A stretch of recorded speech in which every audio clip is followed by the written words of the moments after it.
Welcome back to Daytime, everyone. I'm Dave Neiman. I'm Cindy Edwards. What you got there, Dave? It is a rubber band ball. Let's make this into something huge. Okay, you get started on that. I will. Speaking of large, earlier in the show, we introduced you to two brothers who aren't large themselves, but they do go out and they look for real-life sharks. Take a look. I got it.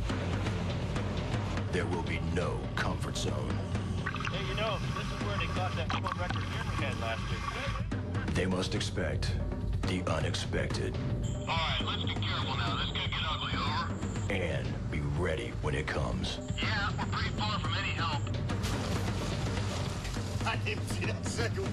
But if they have what it takes, lessons will be learned and experiences shared. Made it here, now we're gonna make it back in one piece. Will they prove themselves and make a difference on this high-stakes adventure of a lifetime? No rest for the wicked. Check for cavities.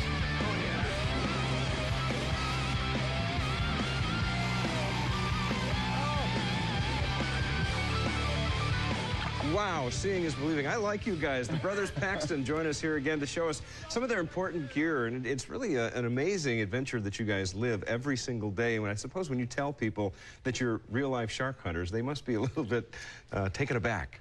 You could say that. I mean, you guys, if that comes out at a party, you're going to be the hit of the party. I can imagine you guys standing around just spinning your tails, if you will. It's a great conversation starter, you got to admit. Well, let's talk about some of the things you have here, and this is so cool to see this stuff up front or up close and personal. It's just part of what you deal with every day. Well, yeah, exactly, and you know, this is we talked earlier about the tagging and the research that's attached to that earlier. So, you know, we're going to show you some of the gear and the techniques involved in capturing these sharks prior to release, but we do what we call a pit stop. And just like NASCAR, you've got speed, safety, and teamwork involved in that. So we'll bring a fish. For us and the shark. Yeah, exactly, because we don't want to stress the animal any more than necessary. We want to get it over as quickly as possible. And I think that's important for our viewers to know. You're not out there chasing down sharks and being cruel to them. You're out there with an environmental purpose behind this. Certainly. Absolutely. It's all about conserving the species and creating awareness while we're doing it. Yeah. Okay, very cool. So we'll bring them in for a pit stop.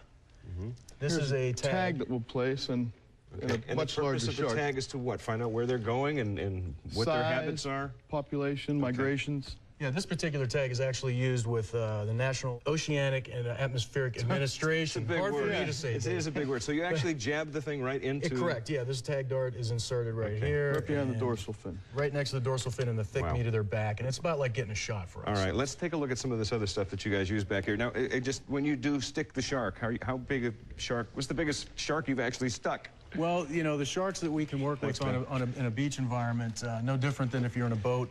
Well offshore, they can exceed 10 feet very easily. It's 500 pounds. Scary stuff, very scary. Obviously, safety is a factor. Certainly. So I'm going to get strapped in here. Excuse me. Okay, knock yourself out there, Brooks. Yeah. Okay. All right. Now we'll be on the beach. Sean will be taking a bait out in the kayak. Yeah. What's with the kayak? That doesn't look like it'd be much of a battleground for handling a shark. No, actually, this is just used to deploy baits. What we'll do is we'll raise that up a little higher because I'd like that part protected if I could. It actually does serve a dual purpose there. Okay. But we'll use this here. This is a large offshore big game fishing setup here. But wow. Once again, it's all for the purposes of bringing these fish in as quickly as possible to reduce stress. Really so heavy we'll bait duty. this, and we'll use the kayak.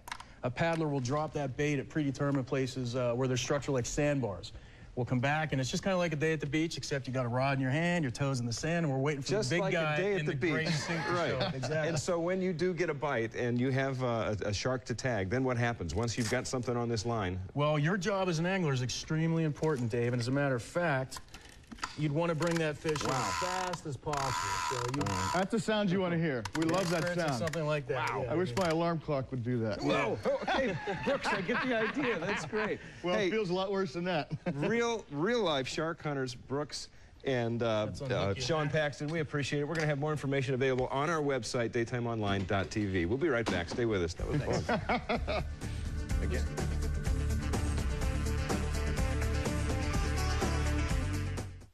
Hey, welcome back, folks. Like my paperweight? I love your paperweight. What is it? That is a tooth from a prehistoric great white whale that the Paxton guys let me look at. Look at that. Looks like a stone. They said it came from a fish about 100 feet long. Oh, wow. That's a big whale. That's kind of a light tooth. And this was what, a black tip shark? So, pointy.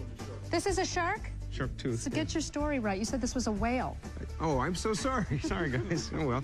That's a whale of a big tail. fish. It's That's what actually it a is. large shark, That's what it prehistoric is. shark, and it was 100 feet long, Okay. right? Yes. Okay. As she said. We'll be back next time. Bye-bye. See ya.